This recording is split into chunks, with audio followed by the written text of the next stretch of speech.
Hello दोस्तों, स्वागत करता हूं आपका अपने YouTube channel learning hub with Aakash. तो चलिए शुरू करते हैं आज की इस वीडियो को। तो आज की इस वीडियो में हम पढ़ेंगे पीएन संधि डायोड में विद्युत धारा का प्रवाह। तो वीडियो अच्छी लगे तो प्लीज़ लाइक कर देना और चैनल को ज़रूर सब्सक्राइब कर देना। तो पीएन संधि डायोड में जो विद्युत धारा का प्रवाह होता है वो दो प्रकार से होता है। पहला होता है हमारा अग्र अभिनत या अग्रदिशिकी में, दूसरा है हमारा पश्च अभिनत या पश्च दिशीक, या इसे कह सकते हैं हम उत्क्रम अभिनत।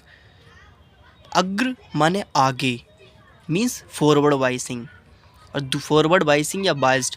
दूसरा है हमारा पश्च अभिनत। पश्च अभिनत का मतलब रिवर्स बाइस्ड में या रिवर्स बाइसिंग कह सकते हैं। तो पीएन संधि डायोड में क्या होता है, जो विद्युत धारा का प्रवाह होता है वो दो प्रकार से होता है। पहला होता है अग्र अभिनत की स्थिति में और दूसरा होता है पश्च अभिनत की स्थिति में। तो देखते हैं कि जो अग्र अभिनत या अग्रदिशी किसे कहते हैं।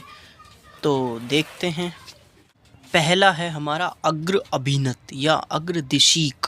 इसमें क्या होता है, ये पीएन संधि डायोड है, एक पीएन संधि डायोड है। इसमें क्या है, ये पी क्षेत्र है। पी क्षेत्र में क्या होते हैं, हमारे कोटर होते हैं, मीन्स होल्स। और यहाँ पर क्या है, ये संधि है। और ये क्या है, एन क्षेत्र। एन क्षेत्र में क्या होते हैं, हमारे इलेक्ट्रॉन्स होते हैं। और यहाँ पर एक बैटरी लगी हुई है। तो इसमें क्या होता है अग्र अभिनत की स्थिति में कि बैटरी का जो पॉजिटिव टर्मिनल होता है, पॉजिटिव टर्मिनल को पीएन संधि डायोड के पी क्षेत्र से कनेक्ट कर देते हैं, और बैटरी का जो नेगेटिव सिरा है उसे हम पीएन संधि डायोड के एन क्षेत्र से कनेक्ट कर देते हैं। तो जो इस स्थिति में जो पीएन संधि डायोड होता है वो अग्र अभिनत या अग्रदिशी की स्थिति में होता है। तो जो पी क्षेत्र होता है और एन क्षेत्र होता है, पी क्षेत्र में कोटर होते हैं और एन क्षेत्र में इलेक्ट्रॉन्स होते हैं।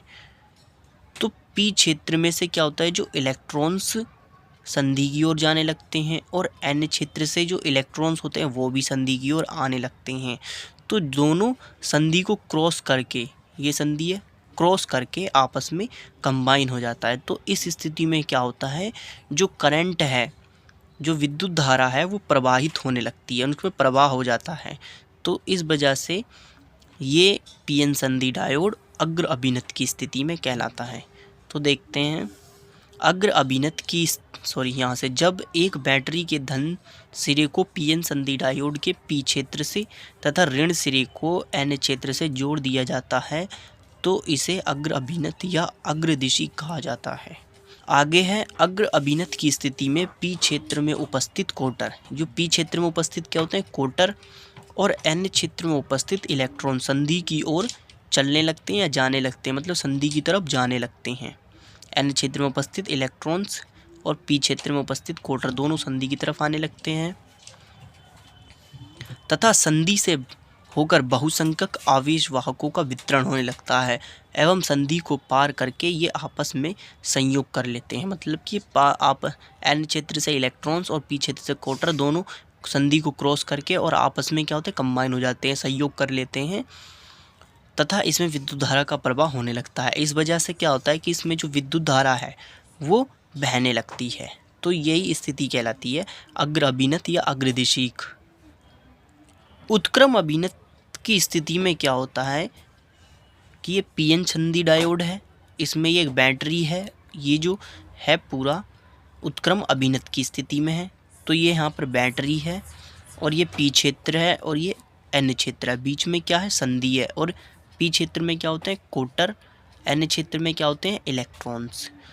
तो इसमें क्या होता है कि जो बैटरी का नेगेटिव टर्मिनल है उसे पीएन संधि डायोड के पी क्षेत्र से कनेक्ट कर देते हैं और पॉजिटिव को एन क्षेत्र से कनेक्ट कर देते हैं। तो इस स्थिति में जो पीएन संधि डायोड होता है वो उत्क्रम अभिनत या पश्च दिशीक या पश्च अभिनत की स्थिति में होता है। तो जब पीएन संधि डायोड का पी क्षेत्र बाह्य बैटरी के ऋण सिरे से तथा एन क्षेत्र में बैटरी के धन सिरे से जोड़ा जाता है तो इस स्थिति में संधि को पश्च अभिनत या उत्क्रम अभिनत कहा जाता है। मतलब कि वही है कि बैटरी के नेगेटिव को पी क्षेत्र से कनेक्ट कर देते हैं और पॉजिटिव को एन क्षेत्र से कनेक्ट कर देते हैं। तो इस स्थिति में क्या होता है कि जो पीएन संधि डायोड उत्क्रम अभिनत की स्थिति में होता है। तो इस स्थिति में पी क्षेत्र से कोटर तथा एन क्षेत्र से इलेक्ट्रॉन दोनों संधि से दूर जाने लगते हैं।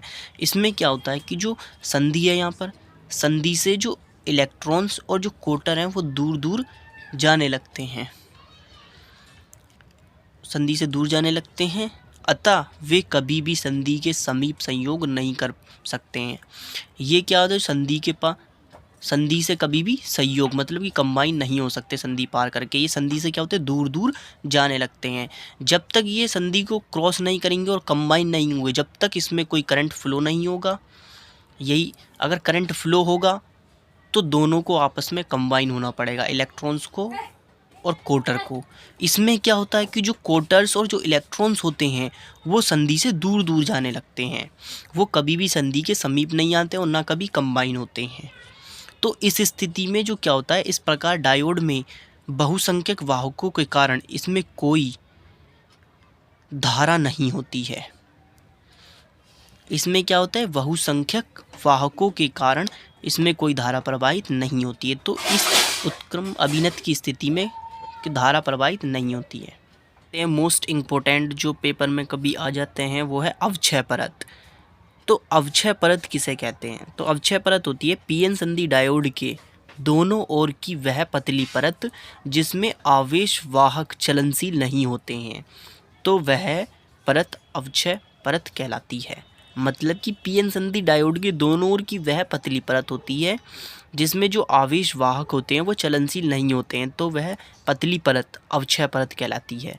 दूसरा है अवक्षय परत की 10⁻⁻6 मीटर कोटि की होती है। मतलब कि उसकी मोटाई कितनी होती है, 10⁻⁻6 मीटर की कोटि की होती है।